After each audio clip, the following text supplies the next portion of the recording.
మరి వాళ్ళు ఏవో చేశారు కూడా నిర్ణయాలు, చిత్తం బాధ వచ్చేసింది. చూడలేదన్నారు, చూశారన్నారు, రకరకాలు. భార్య వల్ల కానీ భర్త వల్ల కానీ, భార్య అన్న చోటల్లా భర్త వెంటనే అప్లికేషన్లో చూడండి హీ అని చిన్న గీత పెట్టి హిషీ పెడతాడు. అలాగా మన సాహిత్యం మొత్తం మీద మీరు భార్య పిల్లలు అన్నప్పుడల్లా భర్త పిల్లలను పెట్టుకోండి, అయితే వేదాంతం అర్థం కాదు. ఇక్కడ ఏదో భార్య ఏదో బంధనమైనట్టు, మగవాడంతా పరమాత్మ స్వరూపుడైనట్టు మాట్లాడద్దు. ఇక్కడ వేదాంతం దగ్గర అందరూ ఒకటే. రమణ మహర్షిని అడిగారు, స్త్రీలు మోక్షం పొందొచ్చు అంటే అసలు వాళ్ళే ఎక్కువ అర్హులు అన్నాడు ఆయన. స్త్రీ ప్రకృతి స్వరూపుణయా, స్వయంగా ప్రకృతికి తప్పితే పరమాత్మలో కలిసే లక్షణం ఇంకెవరికి ఉందన్నాడు ఆయన.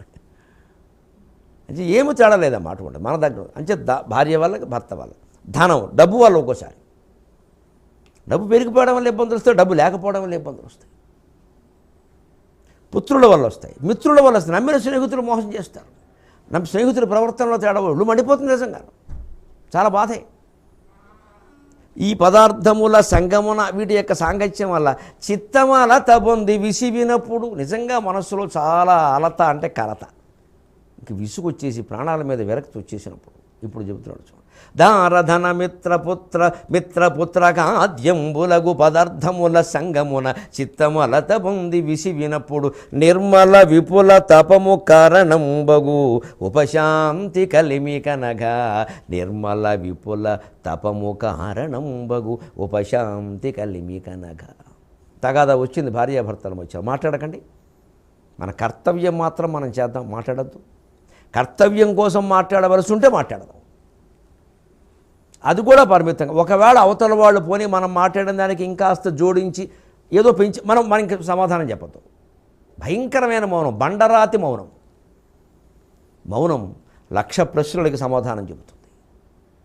మౌనంగా ఉన్నప్పుడే మనమేనా ఎదుటి వాళ్ళేనా వాళ్ళ గురించి వాళ్ళు ఆలోచించుకుంటారు, దారికి వస్తారు. మంచిది రాకలేదు, మరీ మంచిది, గొడవే లేదు. దారికి వచ్చి తీరాలి, పంతాలు పెట్టుకోకూడదు. వారికి వచ్చే యోగం ఉంటే వస్తారు, లేకపోతే లేదు. ఎప్పటికైనా ఎవరి దారి వారిదే, ఎవరికి వారే యమునా తీరి. ప్రతి గోపిక శ్రీకృష్ణుడిలో తాను కలిసే ప్రయత్నం చేసింది తప్ప పక్క గోపికతో పోటీపడి కలవడానికి చూడాలి. మనం అందరం గోపికలమే, కృష్ణ పరమాత్మలో కలవలసిన వాళ్ళమే.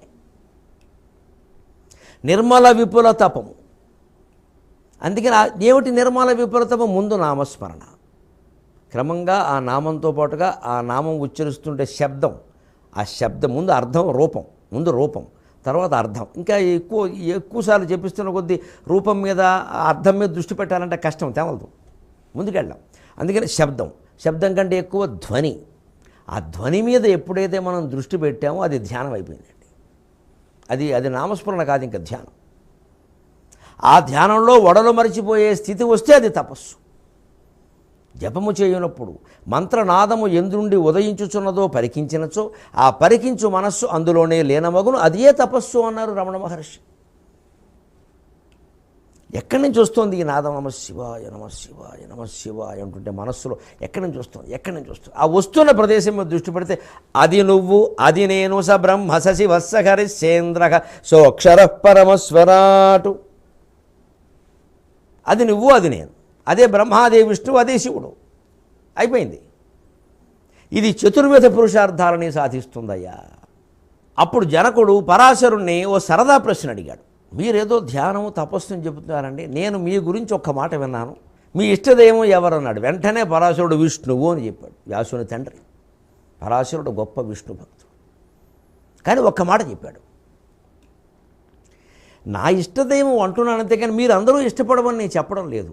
ఆ రూపం అంటే నాకు ఇష్టం, ఆ చతుర్భుజం. వనమాలి గది ఈశార్ంగి శంఖీ చక్రీ చనందకి శ్రీమాన్ నారాయణో విష్ణు వాసుదేవో అభిరక్షత్. నాకు ఇష్టం, మిమ్మల్ని అందరినీ ఇష్టపడమని నేను చెప్పట్లా. మీకు శివుడు కావచ్చు, అమ్మవారు కావచ్చు, కుమారస్వామి కావచ్చు, గణపతి కావచ్చు, అయ్యప్ప కావచ్చు, మరొకరు కావచ్చు. ఎవరు ఇష్టమో వారిని ఆరాధించండి, మిగిలిన వాళ్ళని తక్కువని మాట్లాడకండి అన్నాడు. ఇప్పుడు మళ్ళీ ధర్మాచరణ గురించి వచ్చింది. ధర్మరాజు భీష్ముడిని అడిగాడు. జనకుడు పరాశర, మేము రాజులమండి పరాశర మహర్షి, మాకు యుద్ధాల్లో హింస తప్పదు. మరి హింస అహింస తేడాల గురించి మాట్లాడుకున్నాం. అహింస పరమో ధర్మ అని కూడా అన్నాం. మరి యుద్ధాల్లో హింస చేయొచ్చా? పరాశరుడు చాలా స్పష్టంగా చెప్పాడు.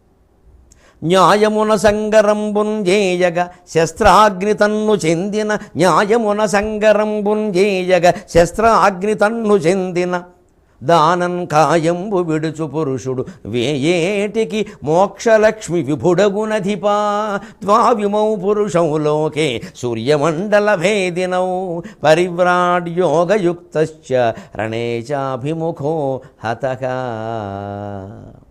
స్వధర్మ నిర్వహణకి అంత ప్రాధాన్యం ఇచ్చారు. నువ్వు ఏ జపతపాలు వద్దు, నీ బాధ్యత నువ్వు సక్రమంగా చేయి, నీకు మోక్షం రాసిపెట్టి ఉందన్నారు, ఏదో పథకంలాగా. న్యాయమున సంగరంబున్ చేయునతడు, న్యాయంగా ధర్మశాస్త్ర యుద్ధ నియమాలు కూడా తప్పకుండా న్యాయంగా యుద్ధం చేసేవాడు.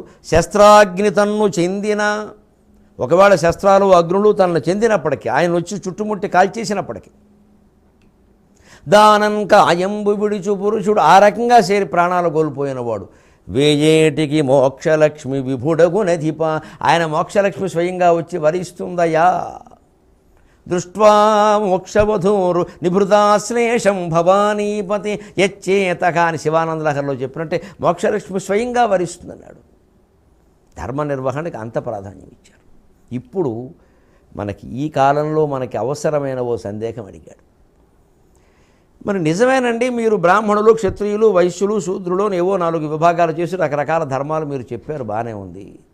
తప్పనిసరి పరిస్థితుల్లో ఆ ధర్మం ఆచరించలేకపోతే, ఆర్థికంగానో మరో ఇబ్బంది వల్ల వేరే ధర్మం చేపట్టవలసి వస్తే వారు నరకానికి వెళ్ళిపోతాడా, వాడికి దారి లేదా అన్నాడు. లేకపోవడం ఏటయ్యా, బ్రహ్మాండమైన దారి ఉంది, కానీ ఆ విమానం 23:30 గంటల తర్వాత బయలుదేరుతుందని చెప్పాడు. అంతవరకు తెలుగులో మాట్లాడదాం. ఈ కార్యక్రమాన్ని మీకు సహ సమర్పించిన వారు శ్రేష్టమైన ప్రేమ, శ్రేష్ఠ ఆరు. మీ అభిప్రాయాలను, సూచనలను మాకు తెలియచేయాల్సిన చిరునామా భక్తి TV, care of Rachana television private limited, road number 92, Jubilee hills, Hyderabad 5,96,000. మా ఇమెయిల్ ఐడి bhaktihyd@gmail.com. మా వెబ్సైట్ www.bhaktitv.in. Phone number 9010222333.